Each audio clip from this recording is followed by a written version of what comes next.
the technology of participation. Everybody wants participation, but how do you get it? How can you get a team to work together? And when you get them working together, how do you get them to move forward together?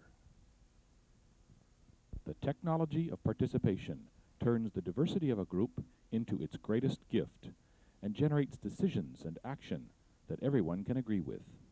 The technology of participation, or TOP methods, developed by the Institute of Cultural Affairs, have been used in thousands of companies, organizations, and communities on every continent over a period of 25 years. With TOP methods, the greater the number of stakeholders that are involved in the process, the more creativity and motivation will be generated, and the more effective and long-lasting the results will be.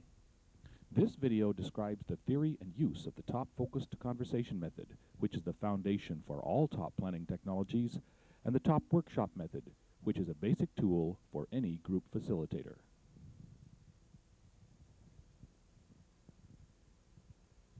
The TOP-focused conversation method is designed to improve communication, promote trust, forge team spirit, and enhance creativity. This method is the most versatile of the technology of participation and can be used in almost any situation. We call the focused conversation method a life method because it is based on a pattern of thinking that we all use when we think clearly. By recognizing this basic pattern of thinking, you will have an important tool which can help you in your individual work, in one-on-one relations, and in group settings. An easy way to illustrate this pattern of thinking is from a simple everyday example. Suppose that you are walking along and suddenly someone throws something to you. You are faced with a decision. Will you catch it or will you step aside? You have only a brief moment to decide, but several levels of thinking are put into play to make the decision. The first is the objective level. On the objective level, you simply perceive the facts. An object is in the air. It's coming straight at you. It looks heavy. Bob threw it. The second is the reflective level. You associate your perceptions with previous experience and experience emotions. You feel shocked and slightly threatened. You were once hurt by a flying object when you were young. You like Bob, however, who is a good friend who would never hurt you. You are somewhat confused. The third is the interpretive level. At this level, you interpret the significance of what is happening. The object is probably a baton. You think you could probably catch it. You think that by catching it, you might impress Bob. The fourth is the decisional level. At this level, you decide what you're going to do and begin to act on your decision. In this case, you decide to catch the object. The four levels of thinking can occur almost unconsciously when a quick decision is demanded, like catching a thrown object, or can occur over a long period of time for other decisions. This pattern of thinking is constantly occurring in everyday life. At the first level of this pattern of thinking is the basic stuff of life, the objective facts, what you see, hear, or perceive in many other ways. This level of reality is what you perceive through your senses. However, you constantly reflect on your perceived reality. You make associations between this and other things which have happened to you or which you imagine. You have a gut-level emotional or reflective response to the perceived reality. There is another reflection, however, as you begin to interpret both the objective reality and your reflective response. At this interpretive level, you give a meaning or value to the experience. You may decide that the implication for you is extremely great, or perhaps it is insignificant. Finally, the perceived reality, your reflective response, and your interpretation of its meaning become the object of a decision. The decision may be to do nothing, or it may be to take some action now or in the future. This entire process can occur in a split second, like when a dog barks at you, or over a period of an hour, when you're reviewing a financial statement, or over several months when you have a new job with little guidance on what to expect. But each level can affect the final decision. In the example of the object thrown to you, if you do not associate with Bob as a good friend, you might not try to catch the object. Or if you interpret from the size and speed that it is too heavy, you also might not try. Let's look at another example of these 4 levels of the thought process. Imagine that your accounting section has, unknown to you, created a new chart showing a downturn in sales and puts it on a wall in a place where you often walk by. You stroll by unaware of anything until suddenly you look up and see a big sales chart with a plummeting arrow. The first level is simply an objective one of perception. The fact of plummeting sales makes itself evident. Next comes your reflective gut level response. You're indignant that someone put the chart there. Heads will roll. You're angry with your colleague Bob, who didn't send the information about your big sale to the accounting department. You're suddenly gripped by a stomach-turning fear. Didn't Louise just about lose her job last week? But then you stop to actually interpret the meaning of the chart. Perhaps it wasn't put there for your personal benefit, but for someone else's. Maybe the top brass are simply trying to show you you're constantly behind in sending in your sales reports. Maybe it's Helen playing a practical joke. Then you stop and put all the pieces together, the chart, your response, and your interpretation of it, and decide what you're going to do about it. I'll get those reports in right away and just show them who's the best. Since everybody's sales are down, I'll just work harder and go after that promotion I really deserve. Let's consider for a moment some of the interactions that occur between 2 people. You ask Helen about the results of a meeting you couldn't attend, and she tells you that a decision was made to slash a department and that she has already started thinking about implementing it. Helen has told you only about the decisional level, and you are probably left scratching your head, what's going on? Perhaps you bump into Bob first and ask him about the meeting. He gives you a detailed but boring account of who said what. He's telling you about the objective level, and you are probably left anxious to know what really happened. When you ask Louise about the meeting, she responds that she's having a hard time talking about it because she is so upset about the whole thing. She says everybody was angry and it reminded her of that terrible last job that she had. You get completely caught up in her emotion, but you still don't know what happened.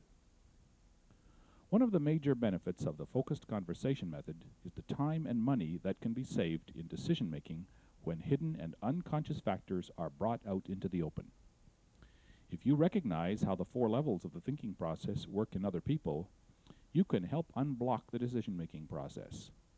Also, if you are aware of the objective, reflective, interpretive, and decisional levels of thinking, you will be less subject to manipulation by others.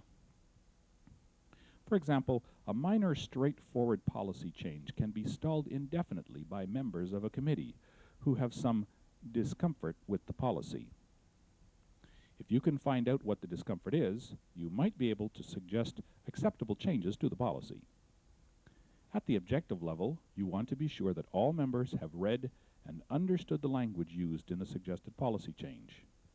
A couple of words misunderstood might be the cause of the problem. At the reflective level, you want to find out if this policy has reminded them of some other experience in the past, negative, positive, painful, or otherwise. A negative or painful association could be the cause of the block. At the interpretive level, you want to find out if they have considered the importance and impact of the policy change, if it is implemented and if it is not. At the decisional level, you want to find out what changes they want to make to the policy. You can help the entire team experience the benefits of participation by using the focused conversation method in a group setting. When a group of people sit around the planning table, they usually share information and decide how to act on it. But the way in which the information is shared is a vital part of the decision-making process.